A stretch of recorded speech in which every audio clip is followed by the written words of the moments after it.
ថ្ងៃនេះសូមខមម្រះម្ដងចាបងអូនអើយហើយមុខម្ហូបនេះដែរផ្លាយតែម្ដងសម្រាប់ខ្ញុំចា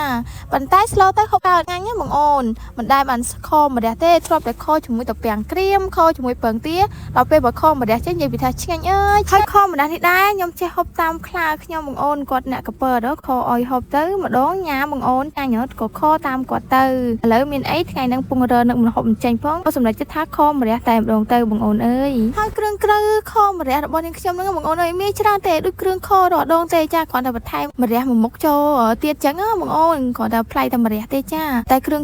ខវិញដូចសពរដងនឹងឯងចឹងហើយកុំឲ្យខាត់ពេលយូរបងអូនតាទៅខមម្រះហូបជាមួយនាងខ្ញុំទាំងអស់គ្នាបងអូនខ្លះបានសាក់ណាហើយបងអូនណាទៀតមិនតបានសាក់បងអូនណាបានសាក់ហើយរសជាតិមិនដែរជួយខមមិនប្រាប់ម្នាក់មួយផងចានាងខ្ញុំនេះចេញខលើកដំបូងហើយចាប៉ុន្តែរសជាតិក៏បានហូបហើយគឺឆ្ងាញ់ទទួលយកបានចានឹងសម្រាប់ខ្ញុំដែលចូលចិត្តម្រះហាចាតែសម្រាប់បងអូនមួយចំនួនដែរអត់ចូលចិត្តម្រះហ៎បងអូនប្រកាសជាគ្រាន់តែឃើញម្រះក៏មិនចង់លុកដែរមែនអត់តែខ្ញុំរៀនខមមិនថាពេលបងអូនដែលអត់ចូលចិត្តម្រះហាសាក់ហូបមកខមម្រះចាប្រកាសជាអាចនឹងចេះដូចខ្ញុំចឹងបងអូនកាលពីមុនអីចេះហូបសម្លតែស្ងោរម្រះទេតែមកខមម្រះទេដូចលថាឆ្ងល់ដូចប្លែកដូចលថាអត់ចង់លុកដែរអញ្ចឹងទៅហូបស្ងោរដល់ពេលយកមក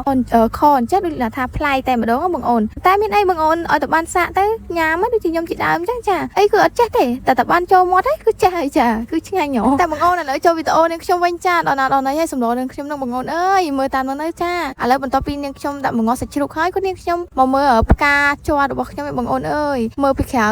មើលមួយផ្លែកទៅដូចផ្កាពិតចឹងបងអូនប៉ុន្តែមិនមែនផ្កាពិតទេគឺផ្កាជ័រទេចាតែឃើញស្អាតពេកក៏ទិញដាក់តាំងមុខកញ្ចក់លេងទៅចាដោយសារតែស្អាតពេកបន្ទាប់ពីសាច់ទុកមកស្ទុះហើយក្រៀមរៀងល្អហើយបងអូនក៏នាងខ្ញុំចាប់ផ្ដើមដាក់ចូលចាហើយមកងាស់ទឹកតែម្ដងទៅដើម្បីឲ្យសាច់ជ្រូកនឹងឆ្អឹងជ្រូកយើងហ្នឹងឆាប់ផុយចឹងណាបងអូនហើយនាងខ្ញុំនេះត្រូវ slow cook ហើយរៀងទឹកតិចហើយដោយសារតែ slow cook ទៅគឺអត់មានទឹកស្លស្រូបបាយឲ្យក្មេងៗនៅផ្ទះទេបងអូនអើយចឹងហើយនាងខ្ញុំ slow ពេលណាត្រូវទៅដាក់ទឹករៀងច្រើនតិចហើយបន្ទាប់ពីចាក់ទឹកមកងាស់សាច់ជ្រូកយើងហើយក៏ទុកម្លែកមកមើលម្រះយើងវិញបងអូនម្រះនេះដែរនាងខ្ញុំយកមកស្រោចក្តៅដើម្បីអ្នកអត់ចេះល្វីងក៏ហូបបានដែរចាយកមកស្រោចទឹកក្តៅអញ្ចឹងបងអូនបើយើងដាក់ទឹកអត់ស្រោចទឹកក្តៅគឺវាល្វីងខ្លាំងមែនតើអ្នកអត់ចេះល្វីងអីគឺអត់ហូបតែម្ដងចាតែបើថាយើងស្រោចមួយទឹកក្តៅចាបានអ្នកចេះល្វីងអត់ចេះល្វីងក៏ហូបបានដែរចានិយាយរួមល្វីងក្នុងទឹកស្លទេយើងហូបម្រះបានល្វីងអញ្ចឹងយើងហូបទឹកខាងសាច់អត់សូវល្វីងទេបងអូនអើយឥឡូវបន្ទាប់ពីទឹកសម្លនេះខ្ញុំពុះហើយក៏នេះខ្ញុំដាក់ម្រះដែលខ្ញុំស្រោចហើយហ្នឹងចូលតែម្ដងចាបងអូនហើយក៏ទុំមកងាស់ឡើង10នាទីទៅ20នាទីអីទៀតណោះចាឲ្យ